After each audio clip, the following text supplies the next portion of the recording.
So right here we have a 2007 Suburban. These Suburbans have a AFM system which cuts out the it cuts out the oil pressure for the lifters, so it prevents the intake valve from opening and letting fuel in. So it deactivates 4 cylinders, so eventually the car will run in 4 cylinders to save gas. So this one, for some reason, it's cylinder number 1, the intake valve's not opening. Galaxy S8. All right, you're ready.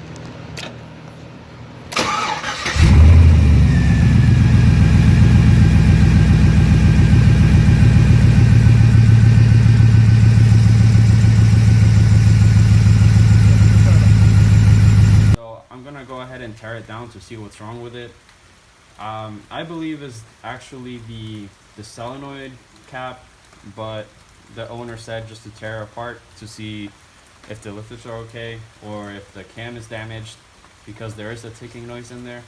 So I'm gonna go ahead and just remove everything. I have to take off the head. I gotta take off this bracket right here, and I'm gonna try to figure out how to remove the exhaust, because this exhaust does not want, the bolts do not want to come off. So last time I took this one apart, I had to chop off the exhaust, and now it's re-welded in. So I have to figure a more efficient way to remove it. So I'm gonna go ahead and get started.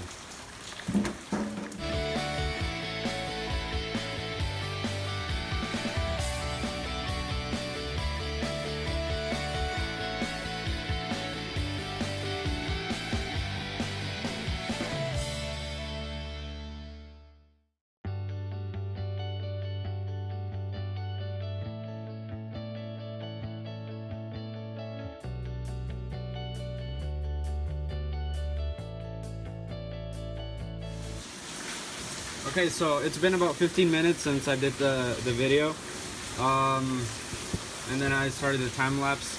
I did get off the intake and the gaskets. These gaskets are actually brand new. They've been in there for 300 miles until the system failed again, because I did do a full engine rebuild on this. I did put brand new lifters in there, but we never changed the solenoid. The solenoid tray. So it could be the solenoid tray that's messing us up, or it could be the cam that we did not change. We did not change the cam, and we don't know if it was probably damaged, but I never really got to look at it, since these, you have to remove the whole front end of the engine to get a look at it, and I did not do that. So we're just gonna go ahead and keep on working on this. Right now I have to figure out how to properly remove these, because I did say those bolts down there do not want to come off, and last time we had to chop them off, chop off the mufflers. Right after the cat, we had to cut it off. So they are welded on right now, so I'm gonna try to find a better way so we don't have to re-weld them again. But if not, I have to go get a jigsaw somewhere. So right now I'm gonna try to see if I can remove these bolts and see if I can wiggle it out of here, or if I remove the transmission mount, because there's a cross member underneath that does not let you remove the exhaust system. So that's the exhaust, and we welded it right here. Since last time we cut them, the other one's welded right there. But this transmission mount right here is blocking where it meets up with the muffler right there. So I'm gonna have to figure a way to remove the transmission mount, or just, man, I don't know, hopefully I can just wiggle it out of here. But it does seem like a pretty tight fit.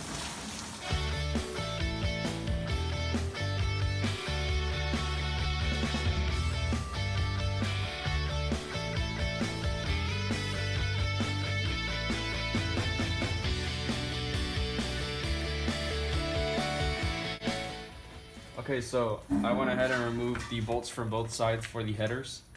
So I was looking around, and I believe if I remove these spark plugs, I can go ahead and just drop the headers all the way down, so they sit on the motor mounts and I have enough clearance to get to the bolts on this side. So I'm gonna go ahead and try that, and if not, we're gonna have to find another way. But for now, I gotta remove the spark plugs to see if I can drop them down, get enough clearance for these head bolts that are on the bottom underneath the headers. So I'll go ahead and get to it.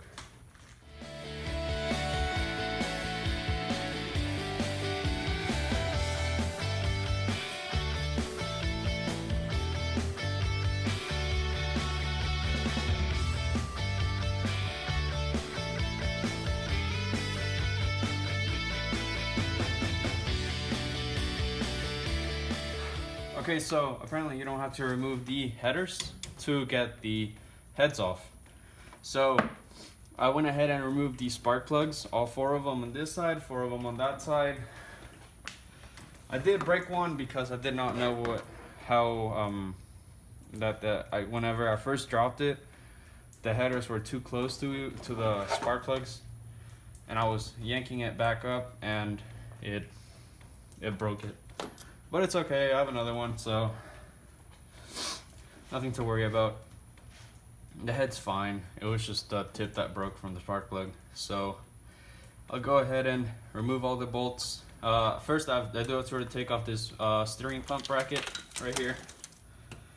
It only has about 4 bolts, so it should be pretty quick. And then I'll go ahead and start removing the head bolts so I can get it off and check the lifter.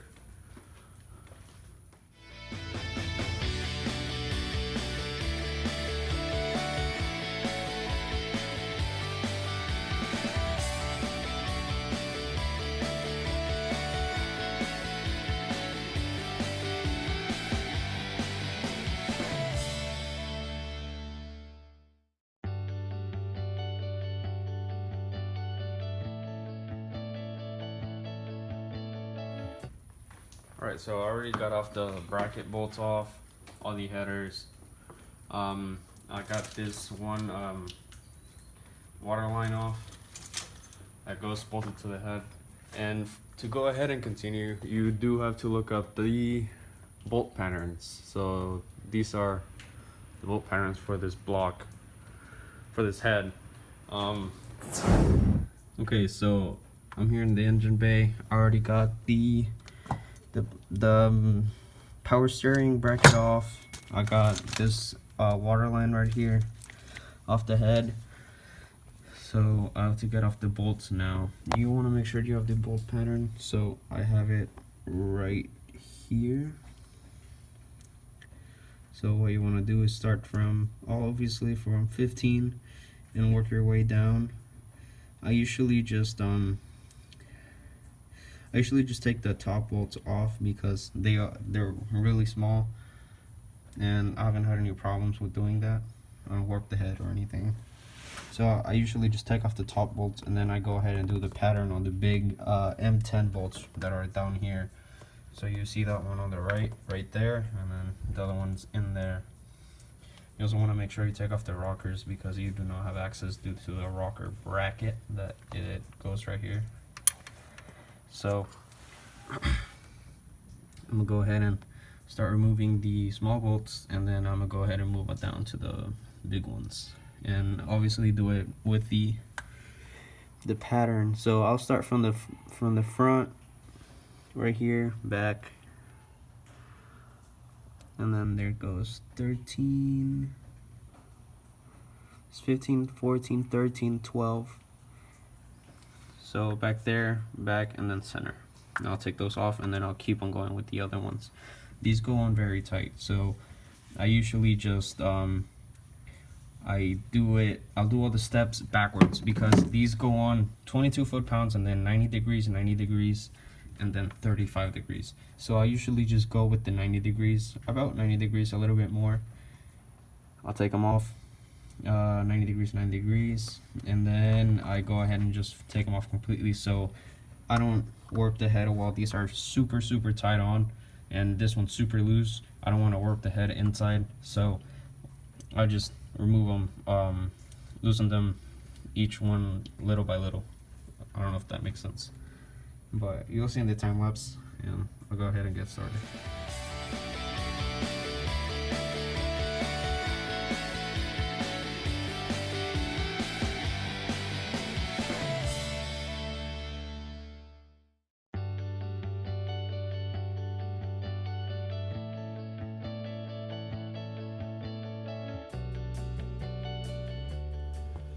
Okay, so it's been a couple hours since I started on this.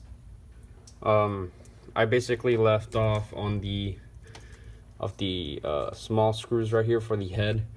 I didn't remove all those. The big ones still in there because I remembered that obviously water flows through the heads, and the oil's still in there and the water's still in there. I don't mind about the water. I know we never put coolant in there. We only put distilled water, so if that falls, that's fine. But I'm more worried about the oil. It is brand new oil, so I did have to go buy a brand new drain pan. So I got this massive thing. I could probably change oil in an 18-wheeler now, but it'll be good enough for this. So I gotta go ahead and remove the oil just to make sure that no water goes into it, and then we'll just keep going and keep removing the head.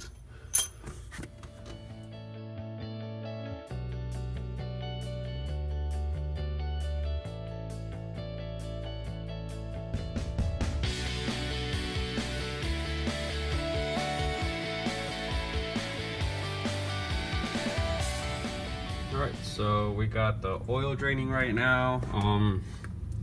We're just gonna go ahead and take off the push rods, and I believe that's it. I don't have, oh, we can take off this ground too and remove that. After that, it's just loosening the head bolts, and the head should come right out. Nothing else is holding it in. These gaskets, man, they're brand new. That sucks. But yeah, we can just go ahead and take them off, and then we'll be ready to check the lifters that are right underneath the head. I don't know.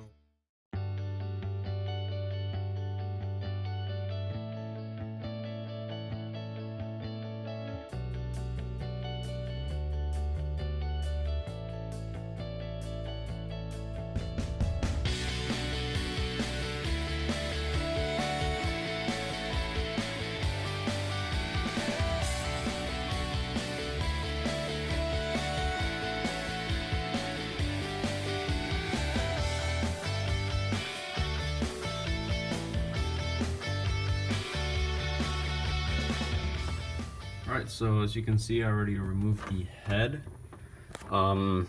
Yes, there's a lot of water here. You do want to turn the engine so the water right here does not rust the cylinder walls. But these are this has brand new pistons, as you can see. Yeah, they're a little bit dirty, but they're brand new. I did do a full engine rebuild on this thing. I did put new piston, new rings, new rod bearings, new lifters. So we are not sure if the cam went out, but just to see if the cam went out, you can go ahead and remove this.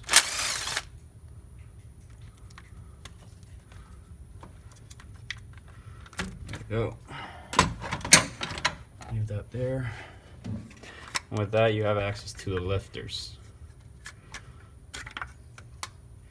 Alright, so there's one right there on the tray, but the one that we're looking for is this one.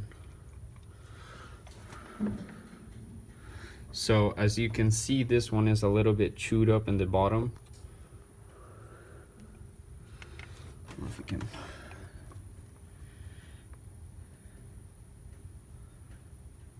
Yep, that's chewed up right there on the bottom. Right there, very bad. So that's probably a fault of the cam. That is that's damaged. As you can see right there. So it is pretty chewed up. The lifter has not collapsed though. That's the thing. So since it hasn't collapsed, this is still a good lifter, but it's chewed up at the bottom. That means the cam is most likely damaged. But the lobe looks fine. It just looks like normal wear. Any other see?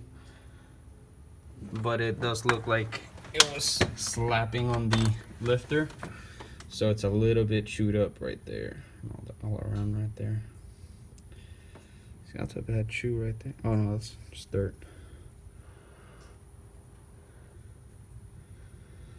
All right, I'll spin the engine and see if I can see anything else. All right, so I got the breaker bar on the balancer, so you can go ahead and see the cam whenever I roll it.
So that right there, you can see there's like a flat spot. Like you can tell that's more worn right there on the middle.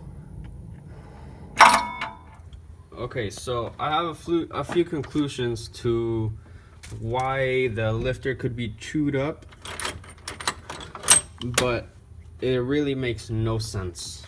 Okay, hear me out. If a lifter's this badly damaged, which is not that bad, it means, yeah, the cam is slamming on it, but why? Okay, the cam does not look that bad.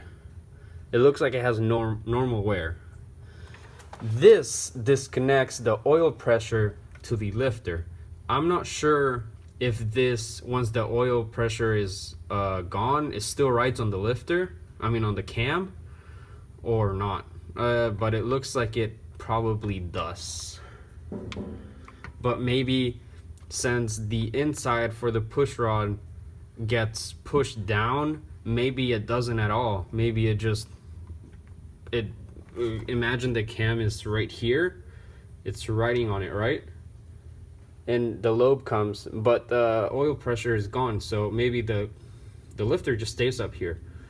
But what if this solenoid cover is bad and it sends oil to it sometimes, and it pushes it back down, it slams on the cam?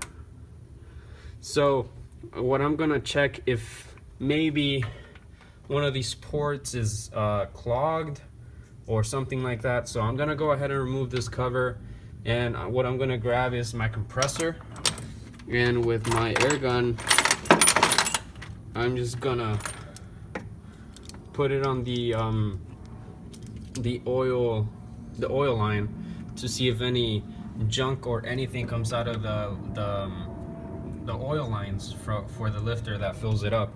If not, for my conclusion would probably be that this cover is probably bad and it connects and disconnects sometimes, causing the lifter to just slam on the cam. Maybe, I'm not sure.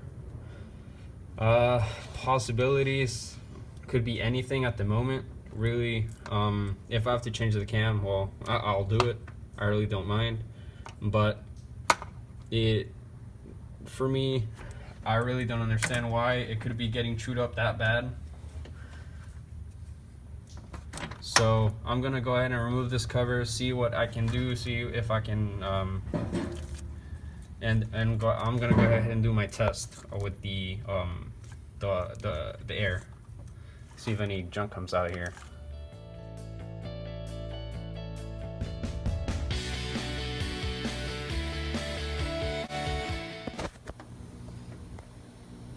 Okay, so I went ahead and blew some air through here and do these two holes to see if there's any junk that might come out, but I don't see anything, honestly.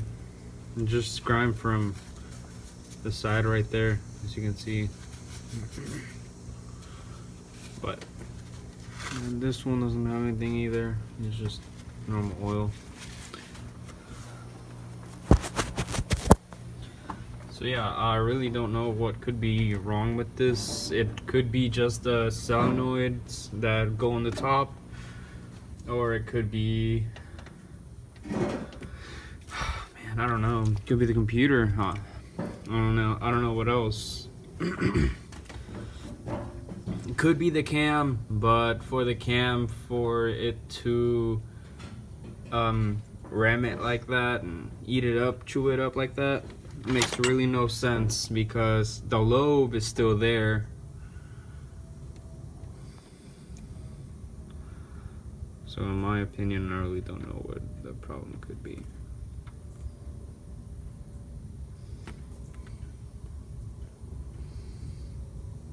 Look at that.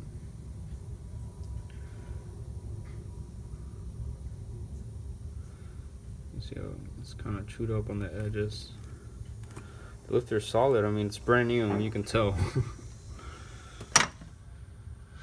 Okay, so I'm gonna have to talk to the owner of the vehicle to see what he wants to do, what the best option could be to continue this process of the vehicle. I really believe that the cam's not an issue. Yes, it might be a little bit hammered on, might be a little bit rough, but it shouldn't be an issue. The engine should still run. The owner's a friend of mine, so we are trying to do this on a budget. He does not have a lot of money, so we are honestly trying. I'm trying to do my best to help him and to find the best way to get his car back and running because he needs it for work. So I know it might not be the smartest way to go, but it's definitely the right one for him. We're not sure if we want to buy the I'm sure that the problem most likely comes from the solenoids. Maybe they're not letting a lot of oil in, so that causes the lifter to collapse a little bit whenever the engine's running and slap on the cam. Eventually the lifter goes bad. There could be a lot of factors. I'm really not sure. So for now, we're probably gonna get a cover without solenoids or with solenoids. So we're not sure. We might want to delete the whole AFM system or not. Only thing you need to do is honestly just get a different cover. And then for the computer on the plug, you can put some little resistance on it. And it will sense that the solenoids are still there, but they're not. It's just a little resistance that you put in the plugs, like right here. Maybe you can fool the computer thinking it's there, so we don't have to retune it, pay the $200. So hopefully we can just get a cover for it that doesn't have solenoids, so we don't have to worry about this ever again, because this system is trash. I do not like this system at all. It always fails on people. People think they have to rebuild their whole engine, but they just have to take off their heads. But it's a whole headache, and it could honestly, it could be just, it could be avoided from shutting freaking gas to the cylinder, and you get the same results as deactivation mode, honestly. But for some reason they decided to do this lifter thing. So I'm gonna go ahead and talk to the owner, see what the best thing we could do for this engine, what parts to get, and I'll probably just continue for our second video. Thank you guys for watching. Have a nice day.